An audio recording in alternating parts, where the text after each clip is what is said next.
Pozdravljeni, z vami sem Minka in danes bomo govorili o čustvenem ravnovesju v povezavi s hormonskim ravnovesjem. Glejte, če ste vsak dan jezni v nekem odnosu, pa naj bojo to starši, partner, lahko so otroci ali pa v službi, pomeni, da na nekem področju ali pa na tem področju, kjer ste jezni, vaše telo že tako močno kaže, da nekaj ni v redu, da bo čas, da se poglobite v svoja čustva. Zdaj pa, kaj so ta čustva, ki sekajo preko hormonov ven? Mnoge ženske imajo podobno situacijo, ne vsak dan, ampak samo predmenstrualni sindrom. Tudi predmenstrualni sindrom kaže na to, da je nekaj močno narobe in da od znotraj kipi, od znotraj ne moreš več in tvoje telo hoče, kliče po spremembi. Zdaj pa, kaj je tisto, kar te tako močno jezi? No, dajmo pogledati najprej, danes boste majčkeno z mišičnim testom sodelovali. Prva stvar, pomislimo na drugega, ki nam kaže ogledalo. Se pravi, če bi ta človek bil bolj, ljubeč, če bi ta človek me bolj slišal, če bi ta človek naredil to in to, bi bila jaz boljš. No, in glede na to, da je svet ogledal, pomeni, da ko jaz rečem, če bi me ta človek bolj slišal, na nek način kaže to, da jaz sebe ne slišim. Pa kaj pa tisto, kar jaz ne želim slišati?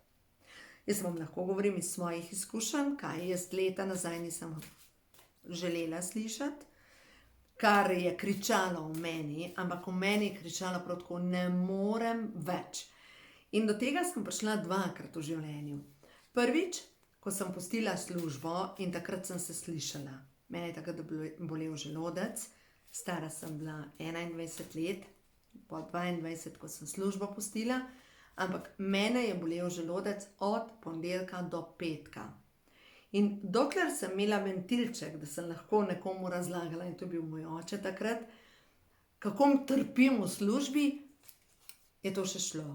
Ko me pa ni več želel poslušati, je pa ta bolečina v želodcu samo še naraščala. In ko sem pustila službo, me je nehal boleti želodec. Kaj zdaj to pomeni? Stanje mojega telesa mi je kazalo, da ne morem več tega prebavljati. Ne gre. Če imate težave s ščitnico, pa vas duši, ta odnos ti ne da več dihati. Saj ti točno veš, kateri odnos ti ne da več dihati, kaj te duši. Ali pa katera oseba te duši. Pač nekaj se dogaja v tvojem življenju, ko enostavno je, ne morem več na ta način. In ko pridemo do te točke, da ne morem več na ta način, se zbudi ponavadi strah. Ker eno je opozorilo telesa. Na ta način jaz ne morem več. Kaj pa zdaj? Telo kliče po spremembi. In lahko še bolj potlačim? Lahko. In tako močno potlačim, ne slišim, se lahko pride do tega, da enostavno moje telo proizvede neko bolezen.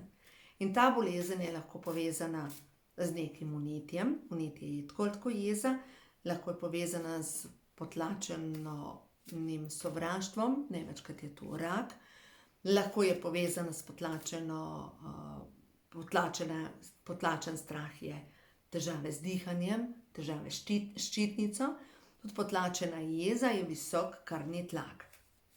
No, ampak zdaj, če mi razumemo, da mi lahko potlačimo, pa potem se ukvarjamo z boleznijo, sigurno je bolj enostavno na prvi rok. Ampak dajmo pogledati majčkeno globje. Česa me je v osnovi najbolj strah? Takrat, ko se začne dogajati hormonska zmeda. Česa? Jaz vam bom prevajala, kar gre skozi mene. Prva beseda je sprememba. Druga beseda je izguba varnosti. Tretja beseda je obsojanje ljudi. Četrta je pa, ne želim se izpostavljati, da me bojo ljudje imeli v zobeh. Želim pasati v sliko noter. Ojoj, kaj pa zdaj? Ok. Pa pridemo do točke, kaj pa zdaj? Nekaj bo treba spremeniti. In ta nekaj spremeniti se vedno začne z izražanjem sebe. Kako boš sebe izrazila? Veste kako? V vsakem odnosu, pa naj bo to šef v službi, ali naj bo to partner, naj bo to otrok, pomaga, če pišete. In pomaga, če vzamete list papirja, ko poči, ko je naslednja drama, in enostavno pišete brez cenzure, takrat, ko imate sveža čustva. Jaz se v tej situaciji počutim na ta in ta način. To, kar je bilo rečeno, jaz sem občutila na ta in ta način, jaz sem slišala to in to in to. In zaradi tega se počutim na ta in ta način in to povzroča v meni, kaj? Žalost, razočaranje, katero čustvo? Katero čustvo? Veste, velikokrat vidim pri ljudeh, da pridejo do žalosti, ker ne more vsemu strežiti. Pač ne moramo se osrečiti okrog sebe. Ne moramo. Vedno sprejemamo odločitve. In vedno se dogaja tako, da nečemu rečemo ja in nečemu rečemo ne.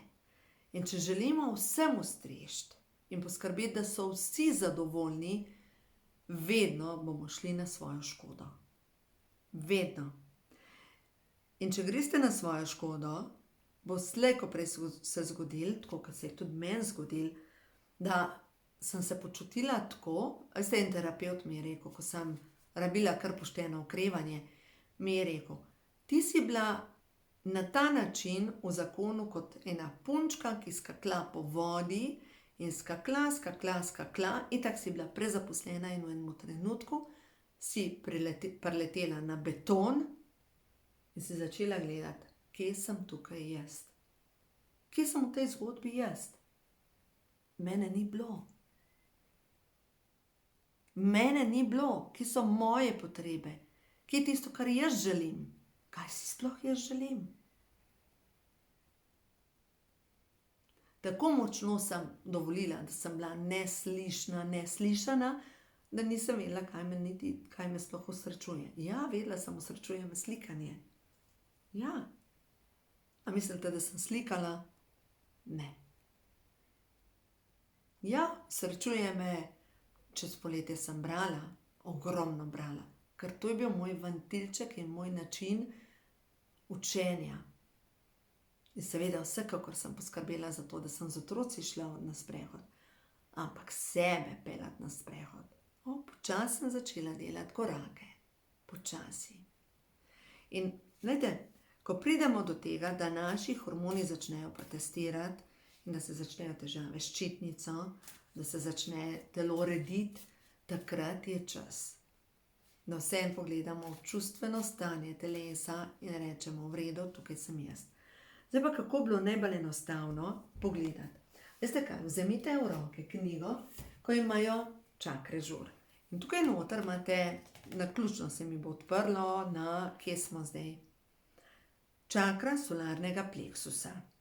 Podzavestni programi. Če me kdo zavrne, se razjezim. Strah me je življenja, strah me je kritike. Jezna sem na svojo mamo, strah me je zavrnitve, strah me je, da se izve resnica, strah me je, da me zasačijo. Potrebo imam po podpihovanju, strah me je, da bom ostala sama. Ne vem, 1001 program, katere boste sami preverjali in boste sami prišli do zaključka, kaj vas šofira, kateri program je tisti, ki je povezan s tem, da enostavno vi ne zmorete narediti koraka naprej. Tukaj ne govorim, da se je potrebno ločiti, da je potrebno namenjati službo. Gre se samo za to, da v odnosu, kjer ste, enostavno poveste, kako se počutite. In da naredite vse občasno, tako da sebe postavite na prvo mesto. Se pravi, da komu rečete, ne morem, na ta način ne gre. To ne gre skozi moj filter.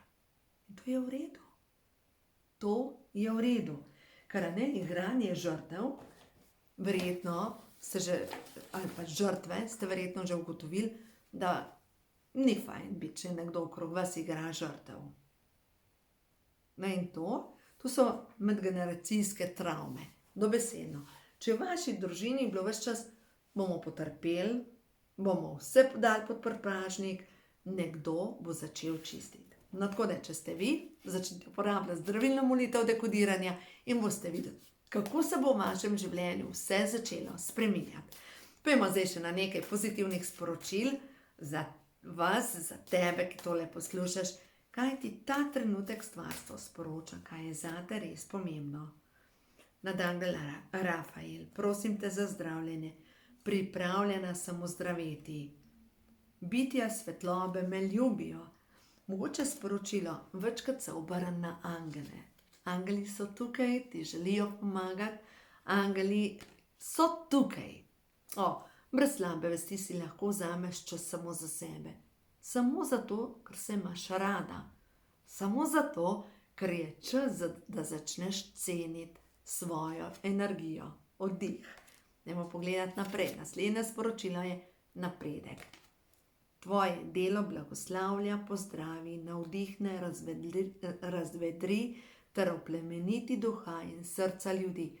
In dovoli, da začneš prejemati za to božansko plačilo. Čas je za napredek v tvojem življenju. In kaj ne sodi več v tvoje življenje? Delaš prostor novemu. Mogoče kakšna šara, kakšna zastala energija, kakšne stvari, ki ne sodijo več, mogoče kakšne skladišče, kakšnih starih cun, mogoče kakšne veje, ki so za porezati, ne vem. Kaj zastaja energijo v tvojem življenju. In daj tisto stran, prečisti energijo okrog sebe in tukaj na svetu si zato, da svetiš z ljubeznijo. Veš, to je na ta način, kot če sediš pod nekim gostim grmovjem. Če sediš pod neko gosto krošnjo in sončna svetloba ne pride do tebe. Daj porež kakšno vejo okrog sebe, zato da lahko začne svetloba teči v tvoje življenje. Ne?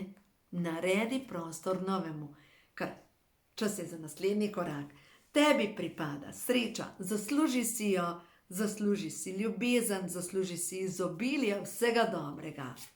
In ti si bitje svetlobe, ti si bitje luči.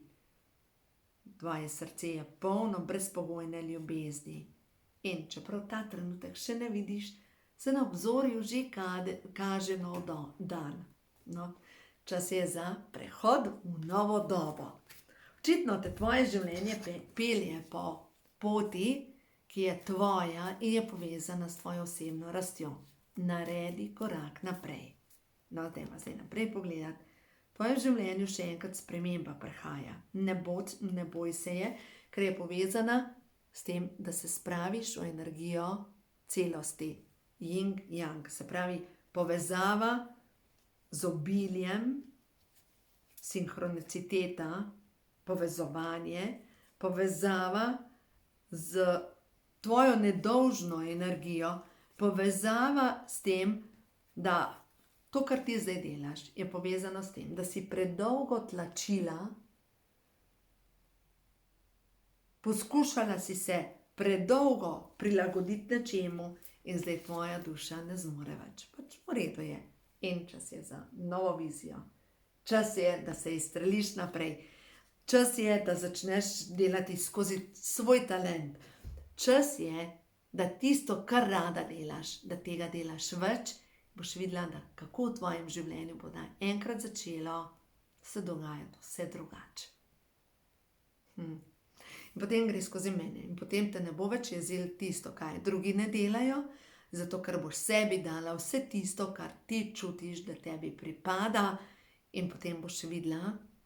In zdaj mi pride na misel zgodba Svetlane Makarovič, ko je govorila, piše zgodbo o razvajenem vrabčku. In ta razvajen vrabček je bil v gnezdu in je pričakoval od mame, da bo ona lovila hrano, in vedno, ko je bil lačen, je kričal: mama, mama, lačen, lačen. In uboga mama mu je iskala hrano, čeprav bi on že zdavnaj lahko poletel.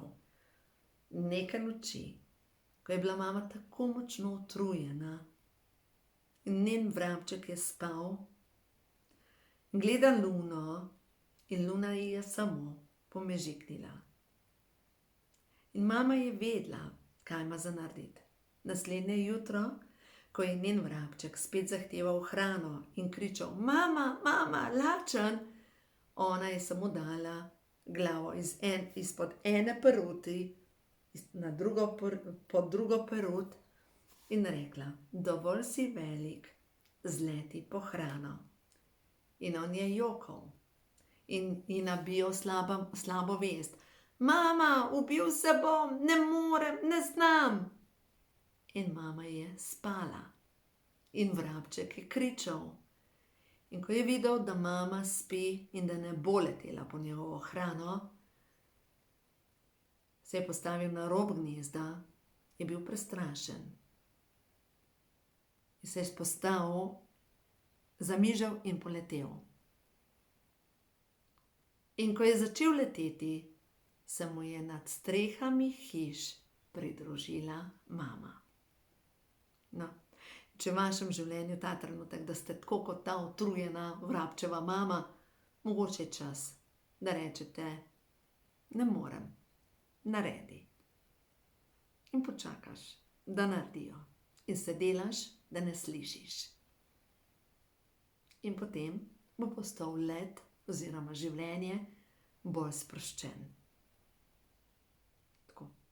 Ja, veste, stvari so včasih bolj enostavne, kot mislimo, da so, ampak gre se za to, da mogoče rečemo kdaj ne, zdaj kaj se pa pol zgodi na hormonskem nivoju, mi s tem občutimo več zadovoljstva, ko občutimo več zadovoljstva, naši hormoni začnejo delovati in vse začne iti v pravo smer. Tako da, tako je to. Uživajte in se kmalu vidimo v naslednjem videu.